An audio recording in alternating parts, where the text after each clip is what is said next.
People didn't know who Mark Carney was a number of months ago. They had an idea of who he was, and there was this resume, this great resume he had as a central banker in both Canada and England and chair of a major asset firm. It was about, the thought and the idea of Mark Carney. Danielle Smith schools a journalist earlier today, and I just have to add to this, it is about time that she or anybody in politics just started saying the quiet part out loud. And she finally did just that. Speaking of saying the quiet part out loud, Doug Ford was caught on a hot mic. And there's a lot of people breaking this down on the internet. I'll give you my thoughts. And also Mark Carney allegedly making staffers cry. I'm Jasmine Lane. This is Over Opinionated. Subscribe, follow, share, comment your thoughts down below, and we will be getting into all of that and so much more on today's episode. But that situation, as we all know, has changed. We're in the process of redefining our relationship with the United States. That's ongoing. Mr. LeBlanc and others leading those discussions, but working very much in partnership around this table.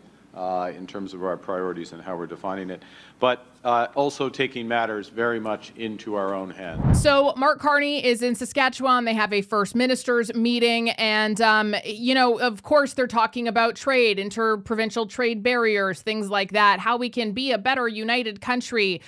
And, that's all good. We should have been doing that from the get-go. Many of those things are things that the Conservative Party has been advocating for forever. And then somehow they were scrutinized and shamed over it and laughed at. And then now, we got to do that thing, but it's our idea. Alrighty then. But I've been thinking a lot more about this and his language more than anything. I've said this dozens of times on this show that you have to really pay attention to the words that people like Mark Carney use because they are very calculated and they're very thought out. Like, he does not loosely say anything. So you have to listen to what he's saying and kind of pick it apart. And these words that he uses, our relationship, our old relationship with the U.S. is over, that we're redefining our relationship with the U.S. All of those things, because they're not offhanded remarks, are huge red flags to me. They are, because they signal a massive narrative shift that is absolutely working, and nothing can prove just how much it's working other than the fact that The Apprentice was actually one of the biggest winners at the Canadian Screen Awards. Donald Trump tried to block from being released, was the big winner at the CSAs. The Apprentice, which is all about Trump's early years in real estate, is a co-production between Canada, Denmark, and Ireland. And the film won the Best Motion Picture. Now, the producer, during his winning speech, talked about pushing back against Trump. The most powerful person in the world tried to squish us, and they failed. They failed. Our movie shows how the young Donald Trump amassed wealth and power by finding a dilapidated building and slapping his name on it. As president, he's doing the same thing with the economy. We'll see how that works out. But now he wants to slap his name on this country. Holy moly. Donald Trump, the most powerful person in the world. Hey, I don't know about that one. Sure, he's powerful, but he's not the most powerful person in the world. Have you ever looked into George Soros? Man, Hollywood just breeds the worst human beings of all time. Anyway, though, I have a feeling that Mark Carney's own language, if you really want to pick it apart, is a pretty good indicator that indeed Donald Trump did not fail because he never wanted to take over Canada. That doesn't make any sense logistically. It would never actually pass either. And he knows that. He's using strong language that we really grabbed hold of, which is why he kept using it. Mark Carney was aware of that. That's why Mark Carney has no issues with Trump anymore. But Mark Carney's language, to me, shows, in fact, how much Canada is failing and will continue to fail, because all of this language that he's using about the U.S. and, our relationship, blah, blah, blah, to me, it really is, it's doing a soft pivot away from the United States and a soft pivot towards globalism in a way that you wouldn't actually really notice it until it's too late. Because he says that, we're going to have all of these other people that we're going to be exporting and doing things with, diversifying, blah, blah, blah, rather than just having agreements with our closest neighbor, the United States. You think you're going to get the language in the communique today that can help you get product to the Pacific Coast? I hope so. I mean, I think that there seems to be an appetite to talk about getting pipelines built so that we can get oil and gas to market. The problem is, unless we address the 9 terrible policies that have damaged investor confidence, we're not going to get the proponents coming forward with major investments. So I think it's got to be a 2-track process.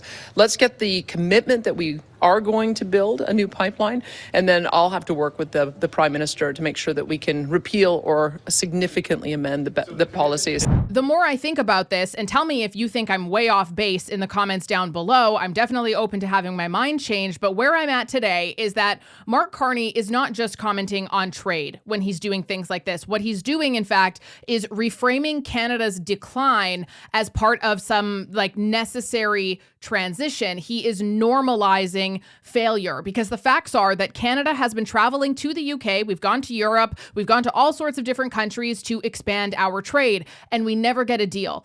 Yet the US gets a deal with the UK after Canada goes and meets them and doesn't have a deal. Why aren't people making deals with Canada? Well, we are very economically not in a good place right now, haven't been for a very long time, judging by Mark Carney's planned $500 billion to spend on bureaucracy and consultants, doesn't look like that's going to be getting any better anytime soon. We have mass debt, we have mass immigration, we have mass unaffordability, mass taxes. Canada as a whole is being sidelined by essentially the entire world. If you really think about it, what deals have we made with other people in the world? Almost none. And when it comes to other nations and, their entrepreneurs making deals and building things here, that has been happening over the last number of years by the Canadian government issuing them some sort of a subsidy, like a please come build here, please come work here. We'll give you a couple $2 billion to get started. You don't see that happening in the United States. Why is that? Because their economy is absolutely phenomenal compared to ours. It's not perfect, but it's phenomenal in comparison. So to me, Canada is losing its relevance on a world stage, and rather than backtrack and cancel all of those things that are causing us to be in this weekend state, which is actually quite easy to do, though it would require a little bit of humility and lack of ego, which clearly the Liberals do not have, he is changing the language in order to normalize the failure. We're redefining our relationship because we screwed ourselves and now they're mad at us and we don't want to fix it, because if we fix it, we have to admit that we're failures and our ego is too high and we will never do that. Speaker, under these Liberals, it's the same spending, same ministers, and same painful consequences for Canadians. Except now, we don't know the government's full plan because they refuse to table a budget, something quite new to Canada. Budgets have been presented during wars, economic downturns, and yes, even following elections. We do know that this government has increased spending on consultants by 36%, meaning every Canadian household must pay $1,400 to get gimmicks instead of results. How is this Liberal government asking to spend $500 billion without even a budget? Minister of Finance. Mr. Speaker, it's the same old Conservative, but with new slogan, Mr. Speaker. We're just a week in this House, and they're coming back with slogan. On this side of the House, Canadians watching at home know they can trust us, Mr. Speaker, because we promise and we deliver. We promise to be there for Canadians, and the first thing we deliver, Mr. Speaker, was a tax cut for 22 million Canadians. There are people in this riding watching today, and they're going to thank this new Liberal government, Mr. Speaker, to make their life more affordable. But we have even more good news, Mr. Speaker. We're removing the GST on new homes for first-time home buyers up to $1 million, Mr. Speaker. This is The member. I came across an article that gave me a little glimpse of hope recently that was about hundreds of Gen Z Canadians who had met in Ottawa, and they were calling for an end to political polarization, which everything about it was kind of interesting. But the biggest twist here is that, one, this story went so underreported. And also, depending on where you get your news, the event looks like either a national breakthrough or it didn't make the news cycle at all in most cases. And that is exactly why I use Ground News, which I have been for years, by the way, because it shows you how the same event is reported across all spectrums of the political aisle, center, left, right. This is the dog I'm puppy sitting. Her name is Ivy. She doesn't have manners yet, and she's playing in here, I guess, now, so that's just great. Left-leaning sources described this as pretty much a precious and important stand for sovereignty. The center really just stuck to logistics, who spoke, what was said, and the right actually barely covered this at all, which is why Ground News had flagged this article as a blind spot for conservative readers. And that's the part that no other app shows you. Ground's blind spot feature highlights stories that are getting filtered out of your feed, not because they aren't important, but because your algorithm is not adjusted to be seeing them. So whether it is a protest, a new scandal, or some sort of international tensions, you do deserve to see the full picture, not just your algorithm's version of it. If you are done with echo chambers, head over to ground.news/Jasmine, or you can scan the QR code on the screen to get 40% off their Vantage plan for a limited time. That's ground.news/Jasmine, so you can start seeing all of the news that you have been missing. The link for that will be in the description of this video as well. After 10 years of Liberal government, Mr. Speaker, many Canadians no longer feel safe in their own communities. Violent crime is up 50%. Gang homicides are up 78%. Gun crime up 116%. The direct result of the revolving door Liberal justice system, or injustice system, I should say, and weak Liberal laws that serve the interest of criminals and not Canadians. So, Mr. Speaker, if this really is a new government, will the Prime Minister repeal Trudeau's old soft on crime policies, including Bill C-5 and Bill C-75? Our plan to keep communities safe will keep drugs, guns, and criminals off our streets. We're committed to hiring 1,000 more CBSA and 1,000 more RCMP officers to secure our border and help keep our streets safe. We're partnering with police services across the country to fight organized crime.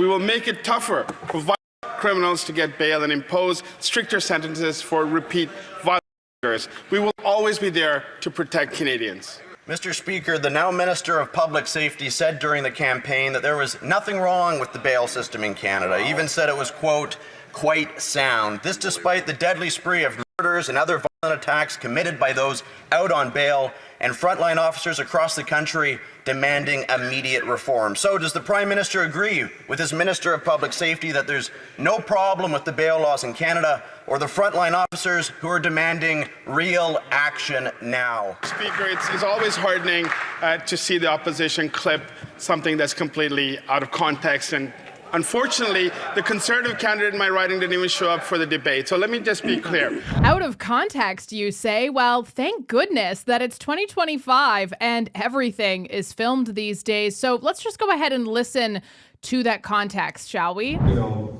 the notion of catch and release that is often repeated over and over again, I think we have to challenge ourselves in terms of what actually does happen. The federal government is responsible for the criminal code, and my role, when I'm not a candidate as Attorney General, is the administration of the criminal code. And the actual crimes and the actual issues around bail are quite sound, and they're embedded in codified in law right now. Huh. I don't know. Did that seem like some misinterpreted, misleading, clipped context, or did it sound exactly as Mr. Gunn had described it?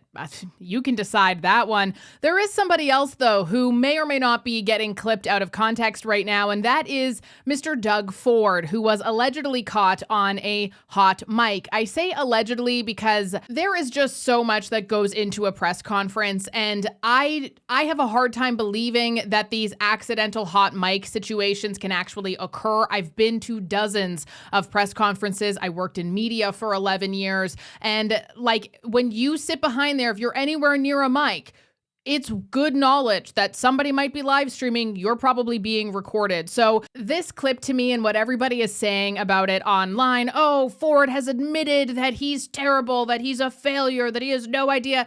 He could have been talking about literally anything. He could have been making random small talk with somebody. He could have been trying to freaking figure out how to do a Rubik's Cube while waiting in the back room. We don't know. I have all times on the thing. Just one per network. I don't even know what I'm doing with these recordings at this point. Where are we going? So there you can clearly hear Doug Ford say, I don't even know what I'm doing at this point, before some other mumblings around. And I've seen this go like way more viral than I think it needs to on social media, because people are, look at this, Doug Ford caught on a hot mic. Oh my gosh, he's the worst. See, he doesn't even know what he's doing. Blah, blah, blah. But at the end of the day, he could have been talking about his weekend plans. Like, it's just kind of one of those things where unless we could hear the full conversation, I'm going to chalk this one up to picking my battles. And this is one where there's just simply not enough there to get all riled up about, to say the least. Expectations management. Mark Carney is managing expectations sky high. Yeah. He is, they're above the Golden Dome, in terms of pace and scale and promise. And, I think the premiers are expecting a whole lot of stuff on Monday, and industry is expecting it too. What do you make of just the runway that he's laid out for all the people he needs to work with? It's incredibly ambitious and aggressive. Expectations are incredibly high, and it's why he's prime minister, though, at the same time. People were expecting a lot from him. People didn't know who Mark Carney was a number of months ago. They had an idea of who he was, and there was this resume, this great resume he had as a central banker in both Canada and England and chair of a major asset firm. It was about, the thought and the idea of Mark Carney, and I think that was the narrative, and who the Liberals really ran was the idea of Mark Carney. So he had to set expectations high to be able to win that election. But now they are sky high, and they're going to be incredibly difficult to achieve. There's a number of big issues. The two biggest issues, he's promised to get rid of interprovincial trade barriers by July 1st. That was the initial promise. Now, I understand he meant federal barriers, not the actual provinces, so it's a smaller scale, but expectations were that they were going to be gone, and they're not at that provincial level. It'll be at the federal part of it that'll be gone, or supposed to be gone. But now we're hearing that, no, now they're saying they'll just introduce legislation before July 1st. That is a huge step back. And I think, people are going to be wondering, is he going to be able to meet these expectations? Fred, just on that, though, isn't that a function of being a minority prime minister as opposed to a majority prime minister? Like, you can't promise that Parliament will pass something by a certain date. But he did promise it. He said he would do this. Right, during the election when he was campaigning for a majority. But the reality is now that he's 3 seats short, right? You know what I mean? Like, sure, but the the Bloc have said we'll give them a year to support them in legislation. So it sounds to me like it's a working majority. The details on that promise, though, when you're getting rid of internal trade barriers and how it might affect Quebec. But yeah, I take your point. If it's a minority parliament, what he could easily do is make it a confidence motion. If this is an important piece of legislation that he campaigned on, he was elected to, make it a confidence motion. I guarantee you at least 7 members, maybe of a certain party, won't show up to vote. Introduce a confidence motion? The Liberals would never do that. No, not at all. They would far rather prorogue Parliament. They would far rather, just black out all these documents, make everybody stalled, blame everybody else for it. Oh, gosh, of course. Well, the blame is starting to shift onto them, at least, thanks to Premier Danielle Smith, who I quite honestly believe is one of the few that is actually fighting for the greater good of Canada, despite the way that the media likes to twist it. So take a listen to her after the First Minister's meeting. In the absence of a project to fast track, does that satisfy your demands while you work on the other things? I know you've got the 9 policies. That's going to take more time than I think one meeting in Saskatoon to see movement there. So would language today of a willingness to fast track an energy corridor to northern British Columbia, does that satisfy you? Having an energy corridor to northern British Columbia that includes a bitumen pipeline would be a good first step in the communique. Understanding that we won't get a serious proponent from the private sector unless we address those underlying conditions. It's the reason why the federal government had to step in the first time when there were no proponents willing to take forward Trans Mountain. If we're going to continue building pipelines, we have to change the environment. And I've made that point very clear to the Prime Minister. And And I'm looking forward to working with him and his energy minister to see how quickly we can address those underlying factors. And here is some more Danielle Smith just mopping the floor with nothing other than the cold, hard truth. Because as much as people like to say, well, oil isn't everything. You know, we don't need to have oil in order to survive. We can do all these other things. Nope, that's actually not true at all, because oil absolutely runs the world. Period. That is an absolute fact. Wind turbines, solar panels, EVs, every single one of those things requires oil-based materials and fossil fueled powered mining, manufacturing, and transport in order to arrive at your door and be able to use. That is just a fact. Pipelines are indeed the safest, cleanest, cheapest way to move energy. They have a 99.99% safety rate, and blocking pipelines doesn't stop oil use. It just means importing it from other gross places, many of which are under dictatorships, many of which do slave labor. Pipelines equal cheaper energy, less inflation, and energy security. And every other nation that has expanded their pipelines and just unlocked those resources has been flourishing compared to us. Why tie the issue of getting a commitment for an oil pipeline to national unity? Well, you have to understand just how damaged Alberta is by the fact that we didn't get pipelines built. If we had built Northern Gateway, if we'd built Keystone and we'd built Energy East, we'd have 2.5 million barrels more per day of production, which is $55 billion a year worth of GDP value, which is worth $17 billion to my government alone and about an equal amount to the federal government. So this is not just an ideological argument. It's not just a minor disagreement. Oil is by far the most valuable export for Canada. Any of the projects that you will see on the ultimate list, I will tell you that a bitumen pipeline will be by far the greatest benefit to all of Canada. That's why we're going to continue to push for it, because it's a good project. It's good for our country. There's $9 trillion worth of value in discoverable and achievable reserves right now. And so why would you leave that in the ground? No other country in the world would, and we shouldn't either.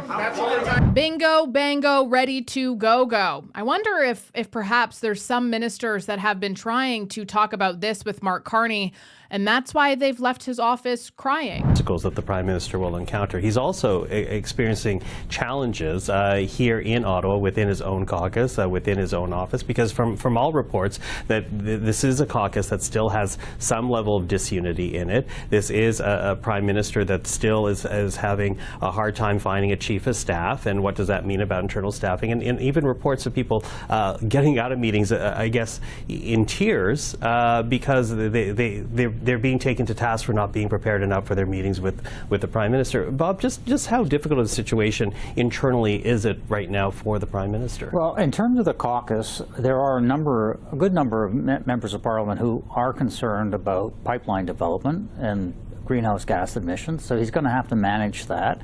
And in terms of his own office, well, we know from the way he ran the Bank of England and the Bank of Canada that he's a hard taskmaster. He expects people to show up, to be dressed properly, to know their briefs, and if they don't, they will hear about it. First and foremost, Mark Carney does have a chief of staff. He actually gave it to Marc-André Blanchard, who was the executive vice president and head of CDPQ Global and global head of sustainability, who was actually quoted saying, globally, around $6.5 trillion will be needed yearly for the energy transition over the next 15 years. It's a staggering figure, and various partnerships and investments are necessary to accelerate the path forward. For CDPQ, the energy transition is key to creating lasting value based on nothing other than our own theory, because it does not work. By investing in Brookfield's Catalytic Transition Fund, weird conflicts of interest.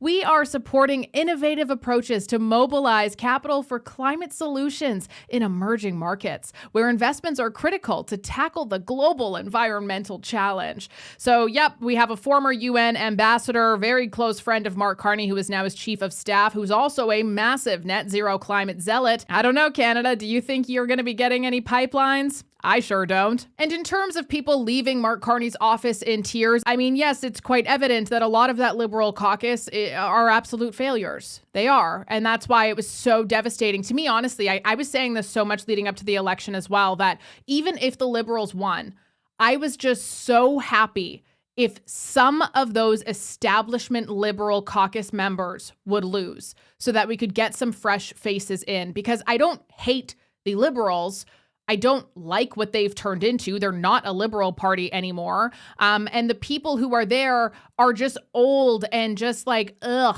get out of my life already. And of course, we have all the same people. But the bigger question here is, why would Mark Carney add them to his cabinet? Why? Why would he do that if they were so incompetent that he was going to be giving them scoldings? I'm really curious to kind of see how this leads as well. I mean, are we going to end up having an issue where there's a massive unity crisis within the party again because he's mean to people, particularly women, what we have seen so far? I guess we will have to wait and see on that one. But that is it for me today. I'm Jasmine Lane. This is Over Opinionated. Subscribe, follow, like, comment, and share this video with everybody who you think needs a little bit of a wake-up call. I'll talk to you tomorrow.